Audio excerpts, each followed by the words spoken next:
And he'd never give me the answer.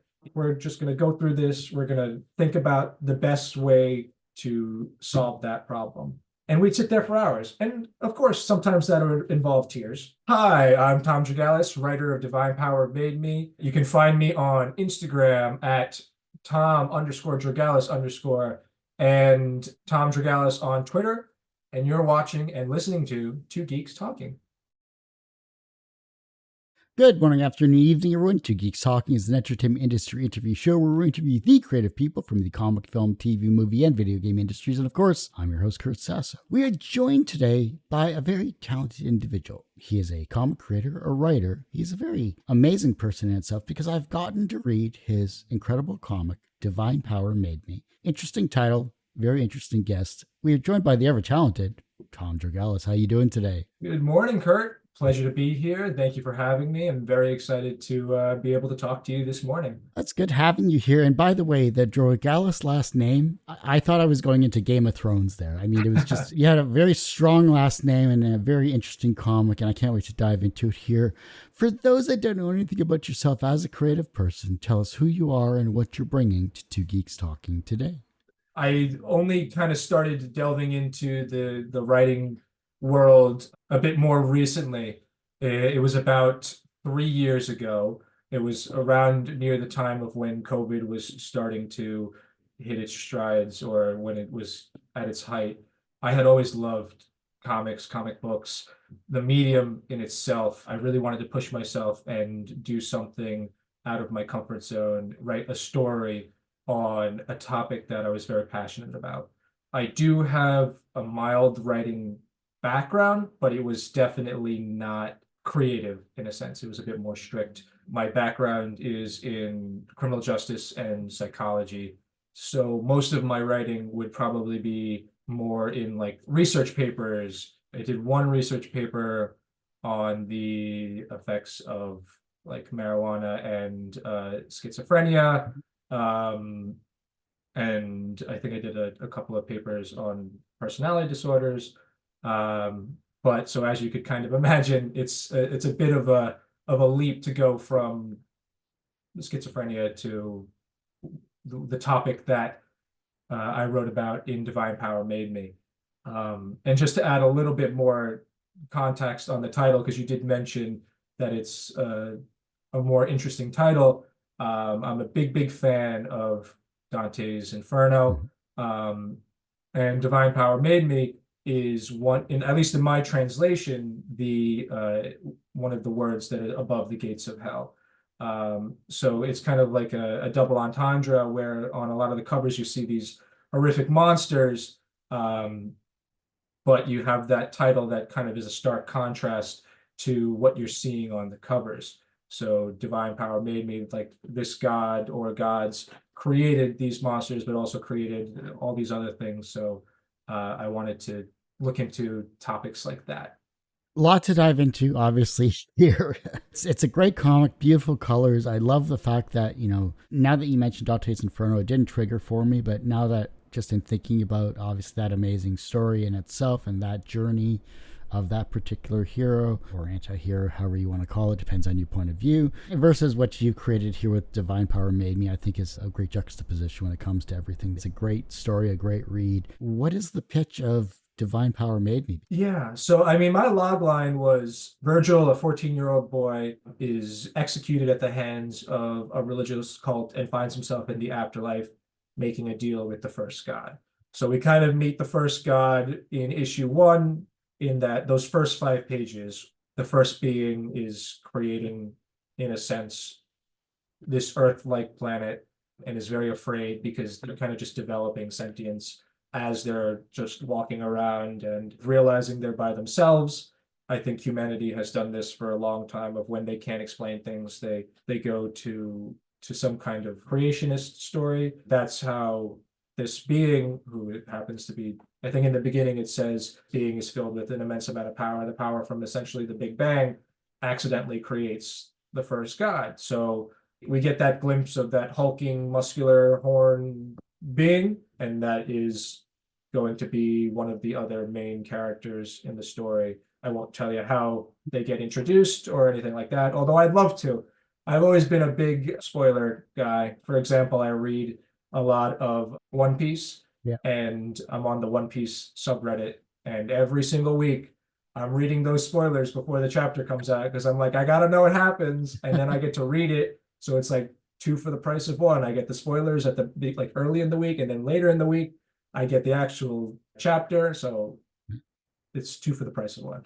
When it comes though to being a first time writer, obviously that's got to be, a little daunting, a little scary, maybe, because it is, like you said, a completely different avenue here. Why did you want to give yourself a challenge, and why did you want to shift into the world of comics? I mean, that's a great question, Kurt. I love the medium, and it's a completely different way of thinking. And I've always been more of a visual storyteller. For example, if I was, 3 years ago and I decided that I wanted to write a novel, I don't think I could do it. I really, really, I don't. I think that it's a two completely different mindsets, and I know there are people that would probably argue with me about that, but I think that when I'm writing, I see everything kind of moving in my head, almost like a movie and or like a TV show or just as a comic in itself, being able to kind of just lay everything out and really visualize things while I'm writing definitely makes it a bit easier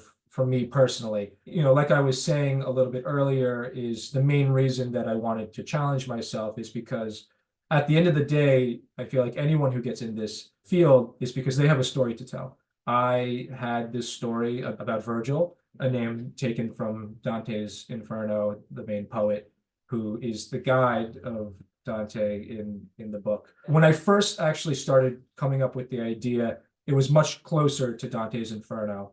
And then as I started delving into the topic and the ideas started evolving, it really just became its own thing. And there's kind of just little nods here and there to Dante, but now it's its own complete new story.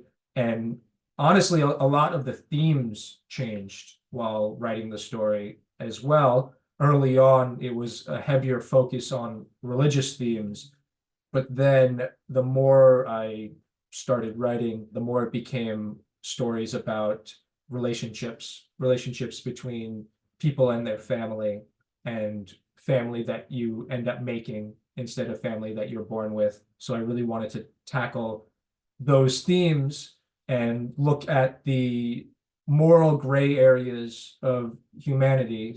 During my day job, I work with people who are seriously mentally ill on Rikers Island. So a lot of the guys that I work with have done some pretty bad stuff or are accused of doing some pretty bad stuff. But then that begs the question of, don't they also deserve to be helped, and what are they entitled to? So I just kind of wanted to explore the idea of, can good people do bad things? Can bad people do good things? And it just make a complicated world with some more complicated characters. It's interesting. You're coming from a world of criminal psychology. You're dealing with redemption. You're dealing with hope. You're dealing with survival. You're dealing with a lot of themes in real life. Is this comic a way to kind of decompress from, say, the work effort itself? Is it a way for you to kind of work through areas that legally you can't talk about, things like along that line? Does it help your own mental health to make this comic? And it absolutely does. I think that it is very heavy stuff that I kind of work with during my day job. And it is nice to be able to come home and jump into, in a sense, a fantasy world where I have full control, right? Because in our lives, we know that we don't usually have full control over other aspects. A part of why I do love comics, and I was a little bit disingenuous in the full control aspect, because you work with a big team. So you have my wonderful artist, Federico Guillen, wonderful letterer, Joey Rodides, editor, Deanna Sukijian. Each one of them has their own inputs. So I might have ideas of how things are supposed to go, but we're working as a team, and everyone's voice is just as important as mine. Although I have ideas, each person's introspection and the ways they want to handle things or the way they think should be taken extremely seriously, especially someone like Fred.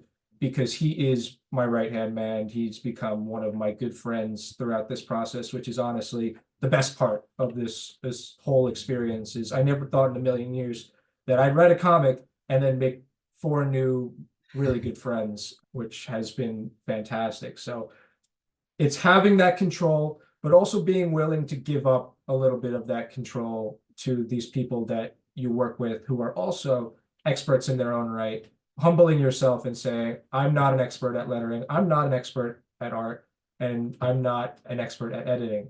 So let me take what they say as gospel.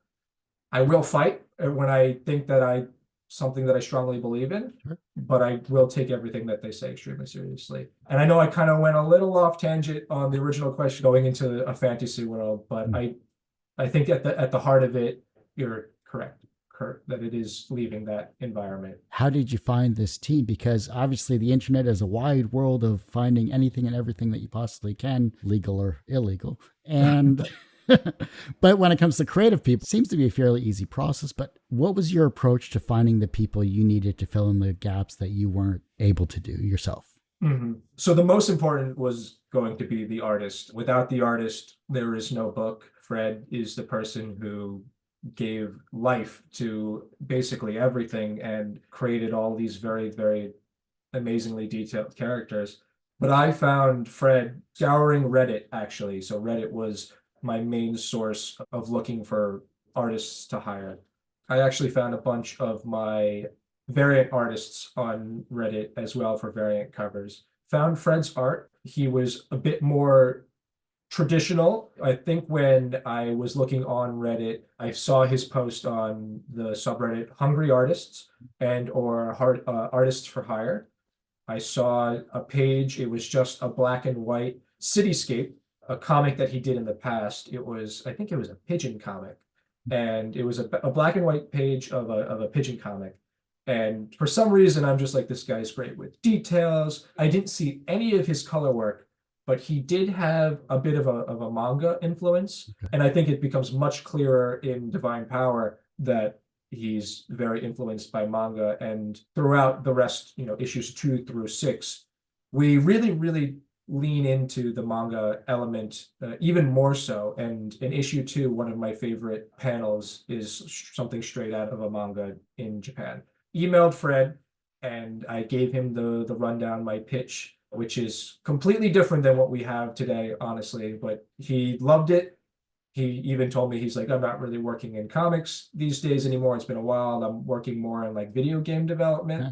He liked the pitch so much that he's like, let's go for this. It sounds like a lot of fun. 3 years later, we have a comic book somehow out in stores across America. I'm still reeling about that. I can't believe it, to literally go from, I love the Comic Cons, New York Comic Con. My wife and I, we go every single year, all 4 days. We go to Boston, Rhode Island. We really, really like the Comic Con scene.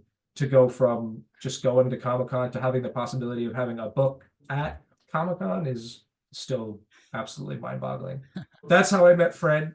Fred and I still chat. We still talk, hoping to do more issues after 6. I will say 6 ends on a relative cliffhanger, but I did originally pitch the story as 12 issues. So I told myself I'm not going to compromise and try to end it 6 issues. I said, if we get past 6, that's great.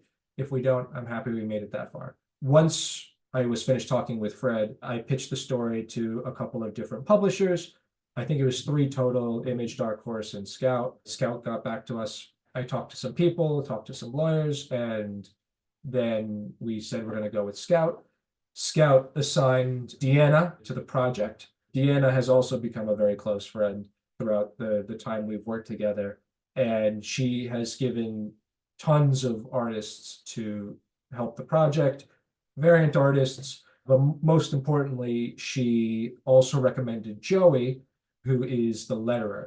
So that's how we got our editor and our letterer. And Joey has also been absolutely wonderful. Joey Roditis, he did a variant cover as well for issue 5. We'll see how many variant covers will actually get published, because I know like issue 1 is the big one. You get lots of variant covers for issue 1. And then after that, it probably dies down to 1 cover per issue. But I'm gonna see if I can talk to Scout and do like a limited run of all these variant artists who were excited to get published. So we'll see if that can actually get done. And then, of course, your lettering is a very underrated skill, in my opinion. Big time. You need like a top notch letterer for any comic you create.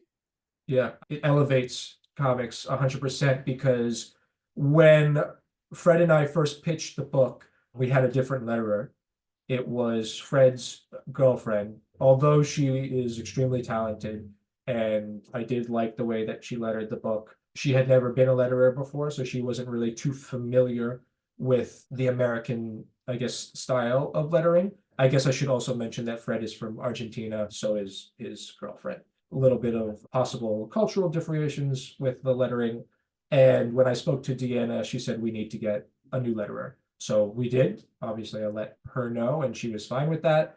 And Fred was also fine with that. We kind of understood that we would probably need a new letterer. Deanna recommended Joey, and I kind of am rather trusting. So I'm like, if you like Joey, then we're going with Joey, and I'm not asking any questions. And it turned out wonderful because Joey has been absolutely spectacular. It's an art form in itself. I've seen many letterers over the decades, and you know a good letterer from a bad one because honestly, as wonderful as the art is, especially in this comic, I'm talking in general, the art is amazing.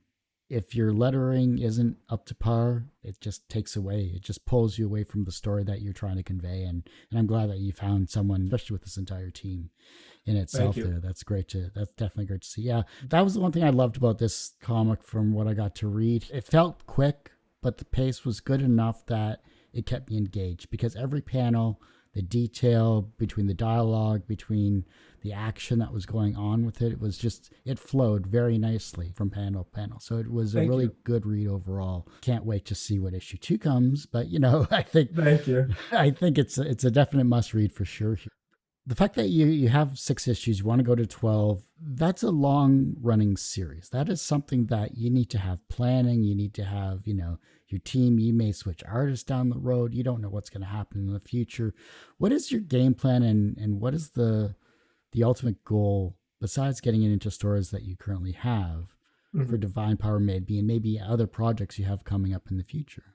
So I always kind of had the idea of having Divine Power Made Me like a longer ongoing series. I know that's a bit like ostentatious and or not the smartest thing in the world to be a first time writer and be like, oh, I have like a 50 issue long running series as if I'm a well-known writer. It's like, well, definitely not smart, but might as well be just ready to go at it for anything. I originally pitched it as 12 issues because I felt like that's the best way to tell Virgil's initial story with the relationship of him and the first god and him and his dad. The first half of the story, the first 6 issues, are more related to Virgil and the first god, and the second half of the story is more related to Virgil and his father. Because as we kind of get the hint in the beginning or the first issue, is Virgil is in the afterlife alone. His parents were also executed by the cult. For some reason, they're not all there at the same time. So he's kind of on this journey to look for his parents. And we have to learn what the motivation is of the first god as well. That first arc is really just finding Virgil's parent and or parents. Then the larger overarching story, you'll kind of find the motivation in issue 4 with the first god. I've kind of planned out 40 issues, I would say. I know it's a lot. It's just the general arcs and overarching story, and then I kind of do big picture, then start to get into smaller arcs and then to smaller issues. So I have about 40 issues planned out, not written, but just planned out, ready to go. I do some classic manga tropes of like near the halfway mark, we'll do like a war arc, which I always love, the training arc, some fun things like that. As a first time writer who's just getting into the field, being able to do even 6 issues is a godsend. My mentality has always been be ready for anything and also be ready for nothing. So if we only get to do the 6, I'm perfectly fine with that. I feel like it's wonderful that we were able to do even the 6. But if we can go a little bit further, even up to that 12, I think 12 is where I have the most closure. And I think most readers would have the most closure as well. In regards to other stories, I have some other stories that are just kind of in the works. I have one that is a little bit more fleshed out, like a supernatural comedy war story. Then I have a bit more serious solar punk political drama, which is going to be completely different than Divine Power because it's just going to be much slower burning candle, much more serious. But those are my two kind of stories that I have the most fleshed out right now, who God only knows if will actually get scripted and or made. And then for extremely wishful thinking, very much so never going to happen, I do have a Marvel story or two or a DC story or two. But again, I'm just saying that because I do have that. I'm not even going to entertain that with the possibility. Well, I mean, wish it into the world and maybe it'll happen if you're into that type of thing. But I mean, Yeah. the fact that you have something available, the fact that you're looking at multiple genres, you're trying to expand yourself as a writer. That's not in a very strict, structured sense when it comes to, obviously comics are very free flowing, but they have a structure of their own, obviously, as you know. But when it comes to, though, the fact that you're jumping to different genres, are you trying to keep yourself engaged in becoming a more proficient writer, or are you trying to find what lane works best for you and then, kind of keep yourself fresh as you go? I think it's just what I have ideas for and what I am passionate about. I feel like if I'm writing a story personally and I'm not into it or I'm just writing it for the sake of writing it, then it's not going to be good. And I think people will notice that. There's just topics that I'm interested in outside of the action comedy that Divine Power Made Me is. I do think that Divine Power Made Me might have a bit more of a broader audience just because I know manga is really big right now. So is like the action monster kind of horror genre, which I didn't really plan on when I first went in. I just really, really like giant monsters ever since I was a kid. So I'm like, oh, I get to make giant monsters for my book and I get to pay someone to make those giant monsters. That's amazing. So if I could add a giant monster into every single one of my stories, then I absolutely would. But I don't know how a giant monster would fit into a solar punk political drama. Probably no giant monsters in that. But the supernatural war story comedy, solid possibility that I'll throw a giant monster into that. Never say never on the solar punk, big monster thing, because what if, and here I'm just spitballing, but it's your world, the giant monster is actually the world that everyone is on. I like it. I like it. It's definitely a possibility. The only problem is I would say it because it's if you've ever read the story Brave New World, Yes. it's All kind the of based around that. It was actually kind of funny. I was talking to my editor about that story, and I was just giving her a bit of the synopsis of Brave New World. She's like, "How was that ever made?" Because we were mainly talking about in the section of this seeming utopia of how there are the members of society that are created who are purposely given disabilities in order to work at the lower echelons of society. And she's just like, this is horrible, and which it is. That's the whole point of the story is how Right. horrible this is. And I wanted to kind of explore something similar to that seeming utopia. That's a talk for a later date. Well, you just have to schedule it, and when you get excited, and we'll continue the Aldous Huxley conversation when it Oh, comes to the absolutely. influence for sure. Because I remember reading that in the library in high school, and Ian Fleming stuff, Margaret Weiss, and so many amazing sci-fi writers, and Asimov, et cetera, et cetera. The giants that Yeah. are our favorites. But you look at some of the books that were done back then, which was the 60s, 70s, 80s, compared to 40 plus years later. It's surprising to say that. The shift of dialogue, the shift of what's prevalent from back then to the themes of today, the struggles are still continuous no matter where you are and no matter what time you're from. But are you going to explore that a little more in depth, either in Divine Power, or are you going to explore that in maybe other themes of your other stories? Because I think it's a conversation that needs to be had. Like everyone struggles, but how do we deal with it? Yeah.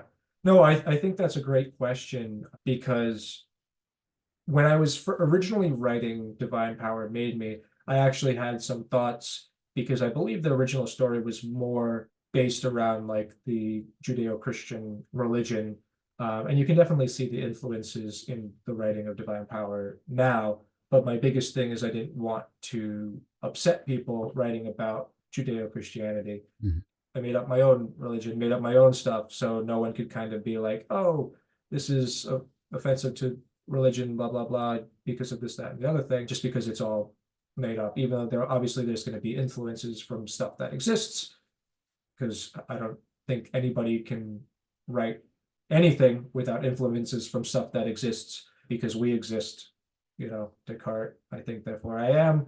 Already in Divine Power Made Me, it's a topic about religion. I mean, in the first issue, we have a religious person of authority who is shown to be not a good person, which is, I would say, already a controversial topic, getting into those kinds of things nice and early, but really kind of examining what does it mean to be human? What does it mean to be a good person? What does it mean to be a bad person? All topics that are very complicated. And I feel like sometimes a comic doesn't do justice to very complicated topics like this. But nonetheless, going to try to do something with it, see what happens. The fact that manga is a huge influence as of now, it was an influence for many people growing up in the creative field in itself. But what is the most misunderstood aspect about manga being an influence in your creative writing that people who don't follow manga misunderstand? I think that now in today's day and age, manga has become so unbelievably huge. I think that I saw the numbers in 2021 or 2022. The numbers for manga sales in the United States were astronomically larger than any comic that was selling, or I guess Western comic. Um, but I think the main misunderstanding is that at least when I first started watching anime, and which eventually led me into manga, um, is this stigma. Same way that there's a stigma for comics, or there was a larger stigma for comics, probably more so 20, 30 years ago, because now, thanks to Marvel Cinematic Universe, it's become everybody loves Marvel, right? Maybe a little less so these days with the superhero fatigue. Definitely in those past 10 years, because that's how I became big. I mean, I saw Iron Man 1 in theaters as a small, tiny little kid, and then literally grew up watching these movies with my dad. Maybe not so much as my mom, but my mom definitely got into it a little bit near the end as well, seeing the movies in theaters. But it was, I mean, honestly, so great. I come from a family of nerds, so Nice. we all loved talking about them, going to see the movies, which and then inevitably led me to reading the comics. I ended up picking up the books. I was definitely a bigger DC guy for a while. I remember the first time I ever picked up The Dark Knight Returns, Yeah. and I'm like, this is the greatest thing that's ever been made ever. Slowly reading other things.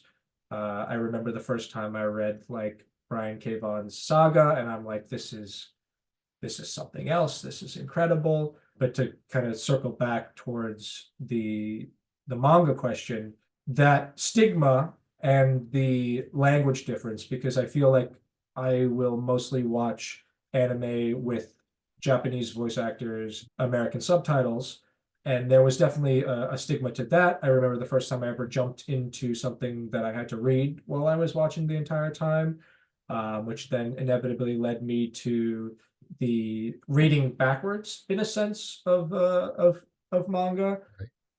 But at the end of the day, manga is just black and white comics. I mean, it's no different than anything we really read in the States, except that it's just closer to indie books because you have point one, and there is no confusion about continuity because you have a straight linear story, or you have issue one and then issue 200, right? There's no confusion on, do I need to read this event or this crossover? or all these other things. It's much, much simpler. And I think that that's where a lot of the appeal of manga today is coming from, is it's very easy to get into. We don't need to, how many issue number ones do we have for Spider-Man these days, right? Like when I was looking to get into Doctor Strange, because I love Doctor Strange, I'm like, where do I start? Do I start with Ditko back in the 60s? Or do I start with something that's like out today? And that's kind of what I ended up doing anyway. I started with Jason Aaron, his run, and Chris Bachalo. Yeah, I'm just going to say Chris. And he's actually become one of my favorite artists. I got into collecting original art, and I absolutely adore his art. And I love Jason Aaron's run on that specific Doctor Strange book. But yeah, I think that that is the main appeal of the manga. I also like the shonen story structure, which you'll actually kind of see in Divine Power. I like to implement a bit of the shonen story structure of we have a teenager and or a kid who is coming of age and put into this fantastical world, is given an instructor who is much, much, much, much, much, much more powerful than them, going through this world and becoming a badass. Because I think early on, you'll kind of see that Virgil is not that. He is kind of this whiny little kid who thinks that he's smarter than everybody else, but he's going to be humbled very, very quickly. And I think issue 2 is the first time that he's humbled pretty significantly. Very quickly realizes that he is not always right. I'm very, very excited for people to see issue 2. I know earlier you were saying that you like the pacing of issue 1, which I really do appreciate. Personally, I think that I tried to fit just a little bit too much in issue 1. I set up the strands for, I believe, 4 stories total. The story of the god, the story of Virgil, the story of Minerva, and then the story of what's going on in the past when he was with the cult. It was just mildly too much, and it gets much better pacing, I think, in issue 2 as well, because each issue will focus on 1 or 2 things instead of those 4 kind of just all being thrown at you. Minor point here. I think that the fact that you grew up with the Marvel movies is similar to how we grew up with, say, like Star Wars and Star Trek when it was first released. I think there's very parallel geekdoms when it comes to that respect, because it's just another generation enjoying the world of sci-fi, the world of fantasy, the world of action. I mean, it's always going to keep on going. And obviously then there's iconic films. You got Aliens, and then Blade Runner, the original, Indiana Jones, and et cetera, et cetera, et cetera. I mean, all incredible. Absolutely amazing. We're glad to be geeks in whatever decade we grew up in, and we'll continue to be geeks well past us going into the grounds, and then we'll get all the access to everything ever. So there you go. That's my geek heaven. Yeah, I know. and I think just kind of to jump off of that as well, is good media transcends decades, right? So even though I grew up in the early 2000s, I still also watched Aliens and Predator and Blade Runner and Indiana Jones and Star Wars. I mean, I remember watching the original trilogy. We had them on VHS. Yeah. We watched them on VHS. I watched them many, many, many times. Because I know sometimes those that box set of the 3 OG VHS movies is worth money. Ours are beat up, man. I mean, the box is yellow and it is falling apart. But that just means that it's been loved. Honestly, that's where I think my love of writing and storytelling comes from, is just consuming so much media and being like, I want to add to this media somehow. And I thought that this would be one of the better ways to do that. No, I like that. That's good. And the fact that you have geek parents is even better. Oh, yeah. They refer to Comic-Cons as cult meetings. And I'm like, no, it's just a bunch of people getting together. So like a cult. No, we're geeks. There's a difference, kind of. It's so much fun. I mean, my dad took me to New York Comic-Con when I was really young. We got some tickets, I believe, for free from somebody that we knew that was in the industry. I mean, when I was younger, I remember thinking it was very strange. And then as I got older, I'm like, this is the coolest place that has ever existed. I would rather be at Comic-Con than anywhere else on the planet because it is so amazing. Best 4 days of the year, at least for New York Comic-Con. Mhm. It's my hometown home con, so I'm Nice. always going to be partial. I've been to the San Diego one and I love it, but man, there's nothing like a good New York Comic-Con. Well, what you got to do is come up to Toronto, Ontario, do the 4 day event there, which is the third largest North American Comic Con. So you've been to the largest. You've been to, I think New York is the second largest, and then Toronto is the third. So Oh, that's so cool. you got to come up this way. It's I'm dying to see more of the Comic-Cons throughout the world as well. nice, For example, I studied abroad my junior year of college and I studied in Italy. nice. And I remember every country I went to when I was in Italy, going to their comic shops because I'm like, I gotta see what's going on here. And I believe that even when I went to London, my wife is British. We wanted to go to like London Comic Con Mhm. at least once. Would love to see all of them. I'm sure you'd want to go to Japan, obviously, and do that amazing manga con or however they call it. I Oh mean, yeah. they have so many of those events. It sounds just incredible. Absolutely dying to go. I mean, we want to go so badly. We had a trip scheduled 2020. Uh, As you could imagine, that trip was canceled. I kept saying, no, no, no, there's still a possibility. There's still a possibility it'll happen, just to like keep hope in the back of my mind. I knew there was no way it was ever going to happen. It hasn't been rescheduled since, sadly enough. I'm sure they will, but keep your fingers crossed and your credit card empty. So Exactly. everyone has one person that inspired them on their path to where they are today. Who was that for you? My father, definitely. I'd love to tell this story, honestly, because I hated writing when I was a kid. What I used to have to do for middle school papers and or high school papers is my dad was always a very good writer, and he knows he's a good writer, but he's just never really pursued that avenue because of, you know, two kids working all the time, all that stuff. So I could only imagine how difficult writing would be. I hated writing. I mean, I hated homework. I wasn't the biggest fan of school either. My dad would take me into the basement and we'd sit at the family computer and we'd sit there for hours just writing like the one paragraph that I needed to write. And we'd go word by word down whatever I wrote. And he's like, nope, that's a horrible sentence. Let's redo that. Or that's a bad word. Think of another word. And he'd never give me the answer. He'd be like, no, we're just going to go through this. We're going to think about the best way to solve that problem of that sentence, of that punctuation. And we'd sit there for hours. And of course, sometimes that would involve tears. I honestly think that the reason that I am the writer that I am today is because of my dad. He's also obviously my biggest inspiration.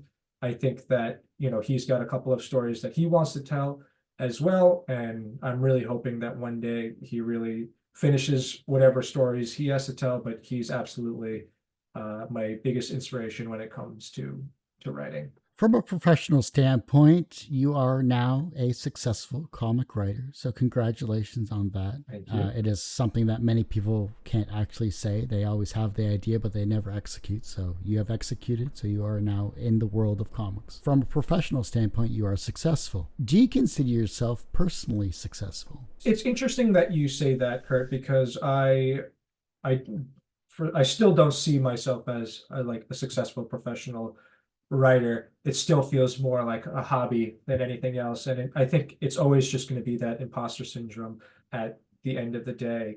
But in the general sense of being successful, whatever that might mean, I always think that it's important for all of us to see ourselves as successful. No matter what we're doing in life at that moment, there is something that we can find to be proud of.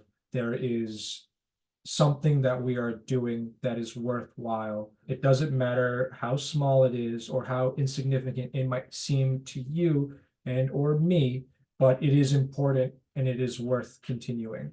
So whatever that might be in our lives, just keep doing it, keep pushing forward with it. As long as you're not hurting yourself or others, it is worth continuing. And in my case, it's the writing. I'm just going to keep pushing forward with it. To answer the question, yes, I do think that I am successful in a general term. It felt very psychologist in terms of its answer, but I'll accept it either way. The reverse of success is failure. How do you deal with your failures? Because there's obviously been a lot of failure in my life. I think we all experience failure. It's just something that it's part of life. And my dad always said that failure is what we do with it. We're all going to fail. It's going to happen no matter what. And it's going to happen a lot for most of us. And it's just a matter of picking yourself back up, getting yourself back on the horse, and just continuing to persevere. This might seem like a very, very silly example because it is a very silly example, but there is a video game called The Binding of Isaac, and I use this as an example just because it's the easiest one and it comes to my mind. But it's a very difficult, it's called a roguelite, where if you die, you go back to the beginning, you lose all your stuff, but there's meta progression. I must have died in that game over 10,000 times, but it's like after thousands of hours in that game, you die, you go back, and honestly, you kind of get really used to failure. And I think that's a good metaphor to have in life, is just to go at it, do things as much as you can, and actually fail a lot, just so that we could kind of all get used to it, or at least me personally get used to it. So the next time it happens, it's not as big of a deal, because obviously when you're first putting all this work, all this effort, and then something goes wrong, it's heartbreaking. And it's okay to feel heartbroken and to feel defeated, but then at the end of the day, pushing forward and going at it again is going to be the most important thing. The younger generation is looking at your work and they're becoming inspired to be creative in their own way, whether it's as a comic writer or something along the creative spectrum, maybe even inspire them down that path. How can they inspire the generation that follows them?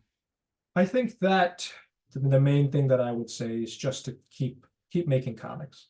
And I know that might be a little bit of a cop out of an answer, but at the end of the day, that's the only way that you can inspire people, is just to make something that you love, that you want to share with other people, that you are proud of. And as long as there's at least one person that is a fan of your work, and that person is you, it's all worth your while. It was worth the time, it was worth the money, because you created something that you're proud of. You've put something into the world, and also kind of accepting that once you put this thing into the world, it is no longer yours. You just kind of created it. And almost like in a similar sense, themes of divine power, of, you create another human being, but then once you put that human being into the world, they are no longer yours. They are their own unique person. Same way, once you put a story into the world, it is no longer yours. You'll see how people interpret it. Just make content, make comics, make something that makes you happy as much as it possibly can, and put it out into the world so that you can also inspire other people. If your life was a comic book, what would its title be? And what would its soundtrack be? Oof. Okay. That's a great question, because now I really got to think about a title. I got the soundtrack, Okay. which is good, but the title would be, I wonder if I just keep it super simple and just keep the title as Tom Drogalis, which is my name. I'll get a little introspective here as well. I know that might not be the answer that you're looking for, but at the end of the day, it's like you are your own story, right? So Tom Drogalis, that's my name. That's the name my parents gave me. I might be named after an uncle, or just liking the name, and there's power in names, right? So that would be the title of my story. It's because I was given that name. That name has power in its own right, because when you say those two words together, because there's a million Toms, right? But if you say Tom with the last name, there might be some other Tom Dragalises, but now I've got that. I don't know. I know might not be the best answer, but The soundtrack right now, I would say, would be Leve, who I'm a huge fan of, who is a pop jazz singer. Greta Van Fleet, I'd say Bob Dylan as the last one. And they've kind of become the soundtrack of my life. And I do listen to them a lot, just even in general. Well, Tom, I know we could continue talking about your wonderful career here, but we got to save something for the next time you come on the show, obviously. So you're always welcome back on, and I really appreciate you coming on to Geeks Talking today. Thank you so much, Kurt. It's been an absolute pleasure being able to speak with you, and I really appreciate all the very introspective, deep questions that you were able to ask and allow me to kind of elaborate on. So thank you so much. Before I let you go, obviously, where can we find you? How can we support you? Any other things that you'd like to promote? Of course, where can we find Divine Power Made Me? So the best place to find me is going to be, I'm on Instagram as Tom underscore Drogalis underscore, Twitter as just Tom Drogalis, TikTok. I think that's actually one of the best places if you want to see the previews of books. I post a lot of content there. Honestly, I post a bunch of spoilers there because I feel like the marketing aspect of this whole entire experience is the hardest part. TikTok, I think my handle is at Fleeple, which I know might be a little strange, but that's just a name that I made for one of my characters in Skyrim, and now it's been my handle everywhere. And I decided just not to change my TikTok for some reason. But more importantly, like you said, the best place to find Divine Power Made Me is going to be the Scout website. It is in previews, so if you want to ask your local comic book shop for Divine Power Made Me, you can ask them for that, and hopefully they'll give it an order. We have the second printing of issue 1 coming out. Scout is doing a relaunch with Element Global, relaunching a couple of titles. So I know that issue 1 initially came out in February. We went through a 6-month dry period of no content of Divine Power. But now I've been told that everything's going to be coming out monthly. Issue 2 will be out, and I've already seen the solicitations for issue 2, and then 3, and so on and so forth. Well, like I said, that ends this particular episode of Two Geeks Talking. You can, of course, find this interview and 1,200 plus others on our website, tgtmedia.com or twogeekstalking.com. That's TWO.